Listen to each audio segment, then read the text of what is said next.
संबित पात्रा जी, राष्ट्रीय प्रवक्ता भारतीय जनता पार्टी के, हमारे साथ जुड़ गए हैं। वारिस पठान साहब, प्रवक्ता एआईएमआईएम के, सुनील सिंह, प्रवक्ता समाजवादी पार्टी के, विष्णु जैन जो कि ज्ञानवापी मामले में वकील है वो जुड़ रहे हैं, स्वामी दीपांकर जी धर्मगुरु यहाँ पर स्टूडियो में आज हमारे साथ आए हैं, शोएब जमी जी इंडियन मुस्लिम फाउंडेशन के चेयरमैन है, वो भी हमारे साथ स्टूडियो में यहाँ पर चर्चा में शामिल होंगे। संबित जी, मिल गए बाबा, अब क्या होगा? लेकिन उससे पहले जरा सुना देते हैं आपको असदुद्दीन ओवैसी से मेरा पहला सवाल आज यही था कि जहां पर शिवलिंग है क्या वहां पर वजू होता रहेगा? सुनिए उनका जवाब, फिर चर्चा करेंगे संबित जी से। इस वक्त एआईएमआईएम के अध्यक्ष असदुद्दीन ओवैसी हमारे साथ लाइव जुड़ रहे हैं आज तक पर। ओवैसी साहब, मेरा पहला सवाल आपसे यही, हालांकि अभी ये सर्वे की रिपोर्ट कल कोर्ट में पेश होनी है, लेकिन हिंदू पक्ष का दावा है कि उन्होंने शिवलिंग वहां पर देखा है, वो मिला है, उसकी रिकॉर्डिंग हुई है। अगर शिवलिंग है तो क्या शिवलिंग के पास में ही वजू होता रहेगा मस्जिद में? ओवैसी साहब, कानून के लिहाज से वजू होना चाहिए और होता रहेगा, क्योंकि 91 का कानून ये कह चुका है, सेक्शन 4 सबसेक्शन 2 91 का कानून के, कि किसी भी रिलीजियस प्लेस का कैरेक्टर और नेचर चेंज नहीं होगा। वजू खाना था, वजू खाना रहेगा, इसलिए कि सुप्रीम कोर्ट ने बाबरी मस्जिद के टाइटल सूट में कहा है इस बात को कि 91 का एक्ट भारत के संविधान के बेसिक स्ट्रक्चर का हिस्सा कोई हाथ नहीं लगा सकता, ना सरकार भी हाथ लगा सकती है। तीसरी बात यह है कि 1991 में हाई कोर्ट ने इसी डिमांड पर स्टे दिया है, क्या वो स्टे खत्म हो गया है? चौथी बात यह है कि कल सुप्रीम कोर्ट इस मसले की सुनवाई कर रहा है। आप क्रोनोलॉजी समझिए कि कोर्ट इतनी जल्दी, माने अभी सर्वे हो रहा है, जो मैं सर्वे को भी गलत कहता हूं, कोर्ट ऑर्डर दे देता है कि उसको सील कर दिया जाए।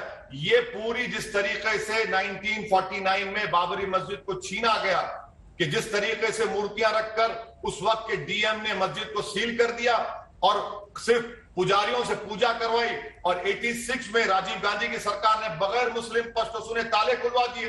तो आप वही कर रहे हैं, अब सिर्फ इस मस्जिद में बवाल खड़ा होना बाकी है और फिर मस्जिद को अब शहीद कर देंगे। इसका जवाब दीजिए संबित पात्रा जी। वो कह रहे हैं कि जैसे बाबरी मस्जिद, उनका कहना है कि शहीदी उसकी हुई है, वैसे इस मस्जिद को हम खोएंगे नहीं, और यही आपकी सरकार की मंशा है, पीछे से आप ही लोग हैं जो सब कुछ कर रहे हैं।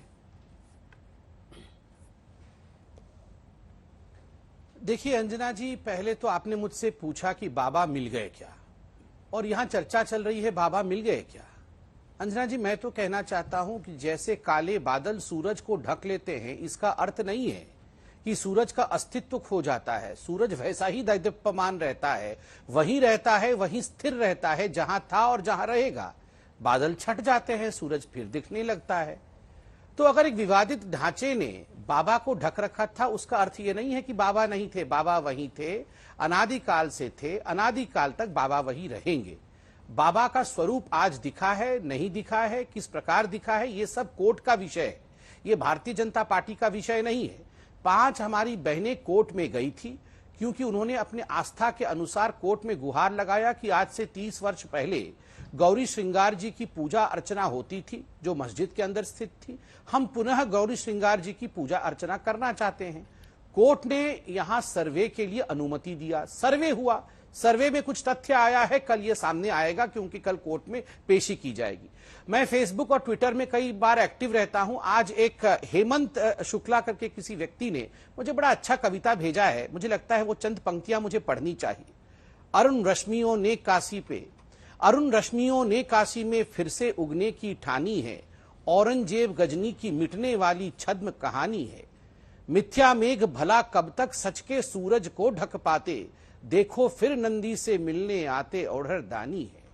तो औढ़र दानी फिर से अगर नंदी बाबा से मिलने आए हैं तो किसी को क्या परेशानी होनी चाहिए? कौन सा कानून हम तोड़ रहे हैं? ठीक है, मैं तो कहूंगा आज मैं उस शिवलिंग को प्रणाम करता हूं।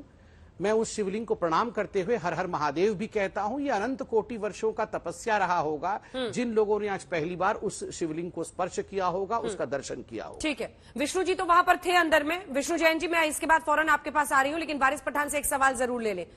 क्या कभी अंबर से सूर्य बिछड़ता है? वो कह रहे हैं शिवलिंग था, शिवलिंग है, शिवलिंग रहेगा, शिव ही सत्य है, वो कह रहे हैं।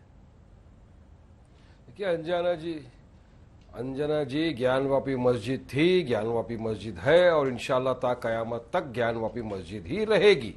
ये जो आज ये ऑर्डर के थ्रू सर्वे जो किया गया है, ये वायलेशन है, ये वायलेशन ऑफ 1991 का जो कानून है प्लेसेस ऑफ वर्शिप एक्ट का, जो कहता है कि नेचर और कैरेक्टर आप किसी चीज का चेंज नहीं कर सकती, उसका वायलेशन है।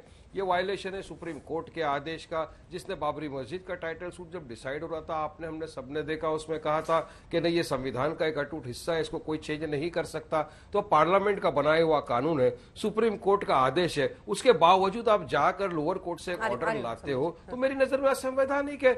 लोअर कोर्ट को वेट करना चाहिए। मतलब कल मैटर कोर्ट असंवैधानिक काम कर रहा है हियरिंग के लिए। वाराणसी सुप्रीम कोर्ट के जज जनरल वाराणसी कोर्ट असंवैधानिक काम कर रहा है।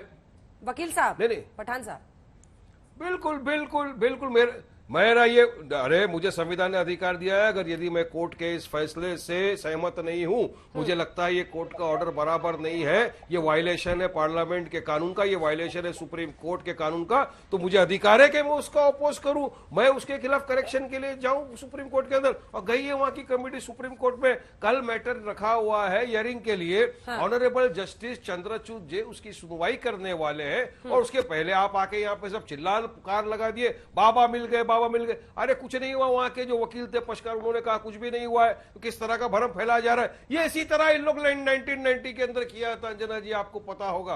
1948 में अचानक से मूर्तियां प्रकट हो गई थी, रात के अंधेरे में जाके रख दी, नमाजों को बंद कर दिया वहां पे। उसके बाद में राजीव गांधी आए, उन्होंने ताला ही खुलवा दिया बाबरी मस्जिद का हमारी। उसके बाद अब तमाम ने देखा क्या हुआ, सुप्रीम कोर्ट ने कहा कि ये एक्ट क्रिमिनल एक्ट था।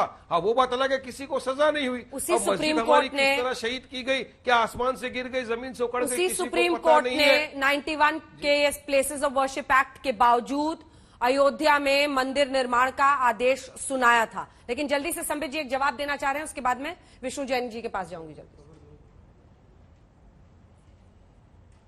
देखिए, चूंकि वारिस पठान खुद एक वकील है, विष्णु पठान जी भी वकील है यहाँ पर, यहाँ एक टेक्निकल विषय प्लेसेस ऑफ वर्शिप एक्ट 1991 में यहाँ बताना चाहूंगा।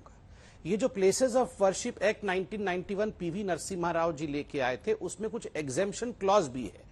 एक एग्जेम्पशन क्लॉज जो सेक्शन 4 में आता है वो इस विषय को लेकर है कि अगर किसी स्थान का एएसआई का सर्वे होता है और एएसआई के सर्वे में वहां ऐसे तथ्य पाए जाते हैं जो 100 साल के या 100 साल से अधिक पुराने हैं, तो वो आमसार एक्ट, आमसार का अर्थ है ancient monuments and archaeological sites and remains act 1958 के अंतर्गत प्रोटेक्टेड होते हैं, और उसका संरक्षण करना, उसको सुरक्षित रहना, यही भारतवर्ष का संविधान है। इस कारण प्लेसेस ऑफ वर्शिप एक्ट 1991 से वो एग्जेम्प्ट हो जाएगा अगर 100 साल या 100 साल से पुराना कोई भी स्थापत्य कला वहां आप प्राप्त करते हैं। नंबर 1। नंबर 2, इनका कहना है कि 1949 में किसी ने भगवान राम की मूर्ति रखे मंदिर के अंदर, मस्जिद के अंदर, जो विवादित ढांचा था उसके अंदर रख दिया था।